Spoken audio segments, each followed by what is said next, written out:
नमस्कार मित्रों, हमारा आज का विषय है भारतवर्ष।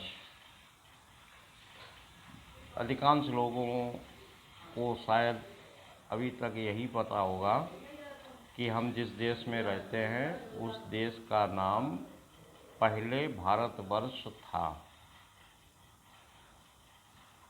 इससे थोड़ा और बढ़कर आरएसएस राष्ट्रीय स्वयंसेवक संघ के लोग मानते हैं, जिसकी परिकल्पना वो लोग अखंड भारत के रूप में करते हैं कि भारतवर्ष ईरान से भी पहले शुरू हुआ था और पहले ये जो बड़ा था वो अब पाकिस्तान की सीमा तक आकर सिकुड़कर छोटा हो गया है।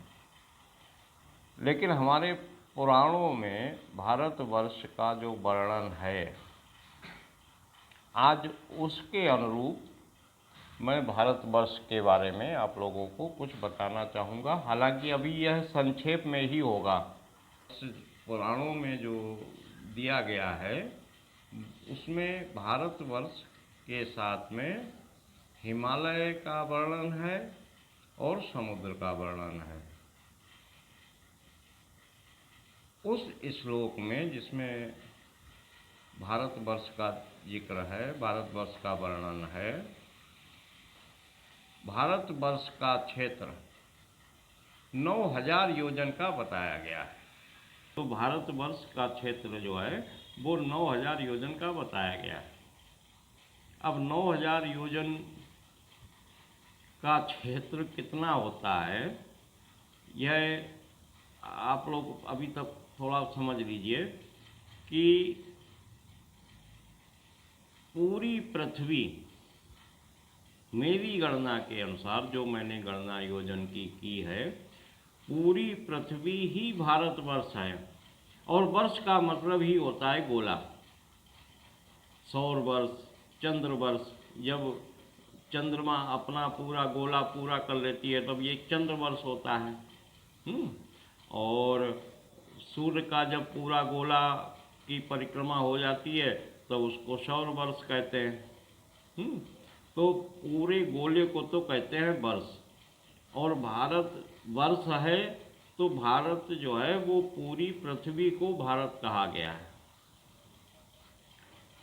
भारत एक देश का नाम नहीं था और पहले तो देशों की कल्पना ही नहीं थी। पूरी पृथ्वी पर सनातन धर्म का ही विस्तार था और सनातन धर्म के अनुसार ही सारे लोग एक ही देश के अंतर्गत रहते थे। देशों का बंटवारा तो विभिन्न राजा आए, उन्होंने उनकी संतानें हुई।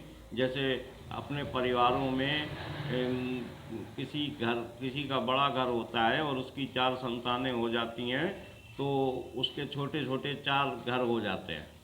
इसी प्रकार ये देशों का बंटवारा हुआ है। ये कोई प्राकृतिक बंटवारा नहीं है कि ये देश अलग थे, अलग कुछ नहीं था।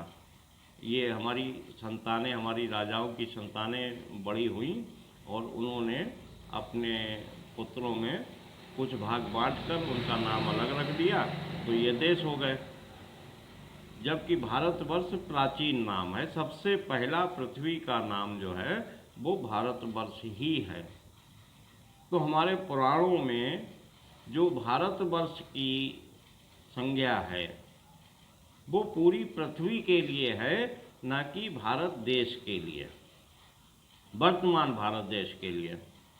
तो ग्रंथों को समझने के लिए जब कहीं भी भारतवर्ष का वर्णन आए, भारतवर्ष का कहीं भी वर्णन हो तो उसमें भारतवर्ष के अनुसार पूरी पृथ्वी को ही समझना चाहिए।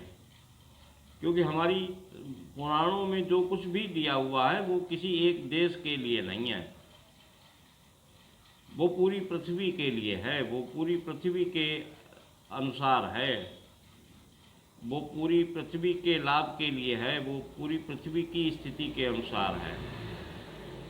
तो भारतवर्ष एक देश न होकर पूरी पृथ्वी को हमारे पुराणों में बताया गया है। इसका तथ्य कुछ बाद में दूंगा, अभी मैं उचित नहीं समझ रहा हूँ। अभी मैं केवल आपको मेरा शोध का विषय क्या क्या है केवल उसकी प्रस्तावना बना रहा हूँ। और जब मेरा चैनल थोड़ा सा बड़े आकार ले लेगा, जब आप लोग सब्सक्राइब कर लेंगे, तो मैं आपको पूरी विस्तृत जानकारी के अनुसार इन विषयों की व्याख्या करूँगा। तो भारतवर्ष के बारे में अभी आप केवल इतना ही समझ लीजिए कि भारतवर्ष हमारे भारत देश, वर्तमान भारत देश का नाम नहीं है, ये पूरी पृथ्वी ही भारतवर्ष थी।